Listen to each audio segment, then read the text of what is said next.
Right guys, welcome back to the channel and to the garden. Today's video I'm just going to show you my tree fern collection so far and also go over some interesting facts about tree ferns that you may not be aware of. So let's just jump straight into it.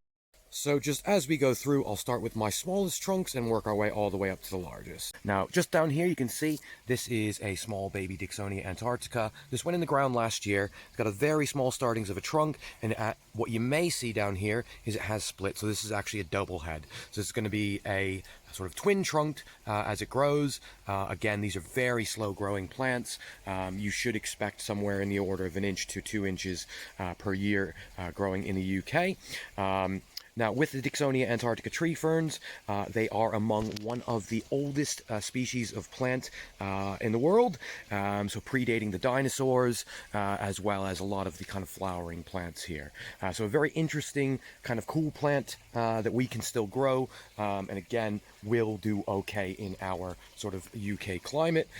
Just next to this one over here, just to show you, we've got another trunkless Dicksonia Antarctica, just in here, and as you can see, lovely fronds on these, and it does appear just behind this Diropterus that we've got a multi-head in there as well.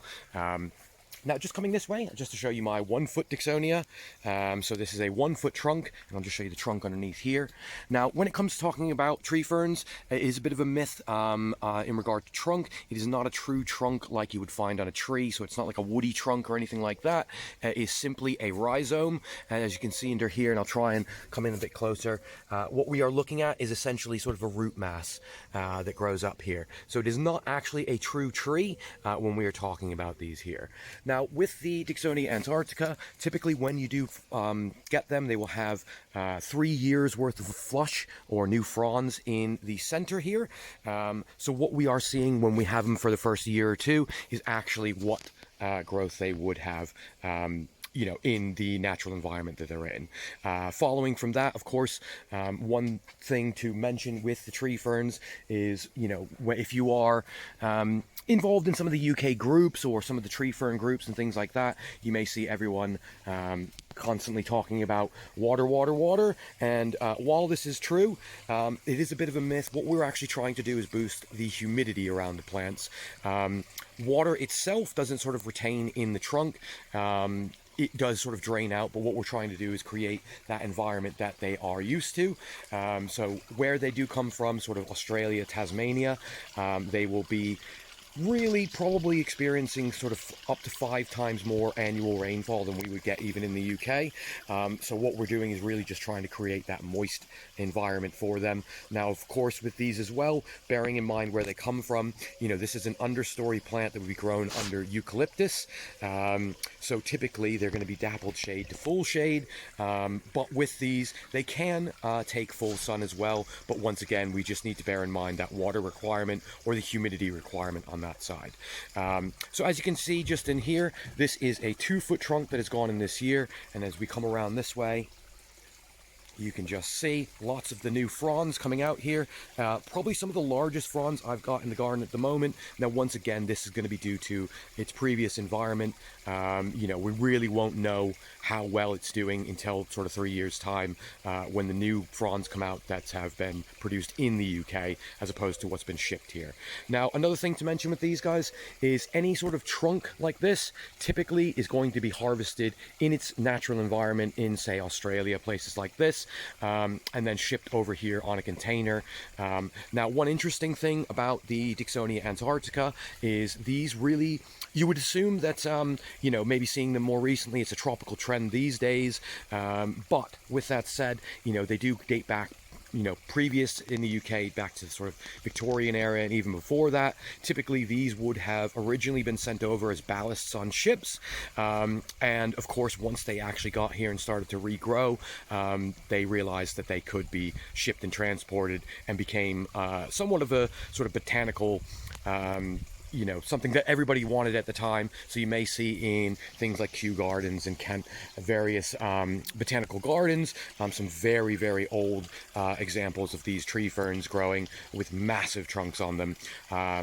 If you take a look at some of the gardens in Ireland, sort of Kells Bay is another one to certainly have a look at if you haven't checked that out. Some amazing ferns there. I think they've had them for, a few hundred years, with them actually self-seeding and regrowing as well. Very interesting on that side. Also, if you haven't checked it out, there's a channel called Leave Curious. He's done a very interesting one on the history of tree ferns as well, so I'd highly recommend that. But one thing to mention while we're talking about tree ferns, I think it's easy to assume that if you get a large trunk tree fern, the fronds are going to be bigger than a small trunk. And I think for the most part, each tree fern has its own kind of personality, if you will. You can see here, this is one of my new 1-foot ones. So this has gone in the ground this year. Interestingly here, you can just see, and if I can get it to focus, an absolutely tiny frond on that one. But it's also got a much larger frond. So again, it really just depends on the health of the plant before it was cut. Now, of course, environment for these, with them being harvested, I believe the figures are around about 160 million plants per year are being harvested out and sort of sold across the world. But with that said, even with such large numbers, there's going to be a huge variance in the environment they're in. Again, so it's something to bear in mind that no two tree ferns are going to be the same when you get them. Just down here, I wanted to show you, this is a 6-inch trunk one. Now, this one has been in the ground for 2 to 3 years now, putting out new fronds, and again, quite healthy and happy. But as you can see, this one, frond size, we're probably talking 1.5 to 2 foot here. So a bit smaller than some of my other ones of similar trunk size, even the non-trunking ones, as you've seen. Again, decent sized fronds on those, so it's a very much a variance. And again, I don't want people to expect that, again, if you buy bigger tree fern, it means bigger fronds. The frond size is not dictated by the trunk size. Just coming this way, and I wanted to show you another one here. Now, this is not a Dicksonia Antarctica. Now, this is a Blechnum brasiliensis volcano. So this is your Brazilian dwarf tree fern. Now, these are slightly different. Now, again, hardiness on tree ferns, typically you're going to be down to about -8 degrees C for short periods of time. But of course, if you haven't checked out our winter protection guide, certainly go check that out, as we are sort of coming to those months where we may start thinking about that soon. But for the most part, guys, you shouldn't need to do huge amounts of protection for these, really only in the coldest periods. What I'll do is just take you over to my largest tree fern, just to show you that one here. So here you can see in my heavily overgrown front bed here, this is a 4-foot trunk Dicksonia Antarctica tree fern.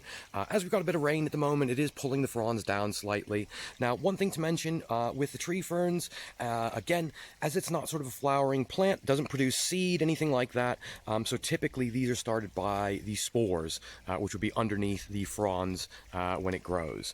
So something slightly different, not kind of your typical grow by seed, this sort of thing. With ferns, typically you are going to be growing from spore, so it's just something to bear in mind. Once again, these are not your typical kind of flowering plants producing seed, where you could, start it from seed sort of thing there.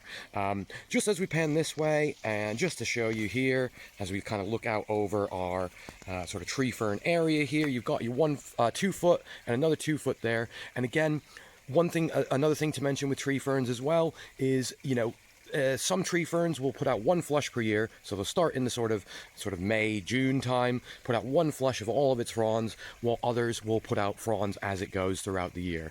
Most of my 2 foots in the back here are putting out sort of single fronds every few weeks, while my main 4-foot one that we just took a look at is doing 1 single flush. Some do multiple flushes per year. Once again, there's such a variance in how tree ferns sort of grow, again, so it's one thing to remove those expectations, when you are looking at tree ferns. But hopefully this has been an interesting video for you guys. Certainly put any other interesting facts, if you do have them, in the comment section below. Of course, if you haven't checked out the friends of the channel, be in the comment section below as well. Always love to hear your thoughts on the videos and any other ideas you may have on that side. But of course, with that said, if you're not subscribed, certainly feel free to do so. And of course, thanks for watching. We'll see you in the next one.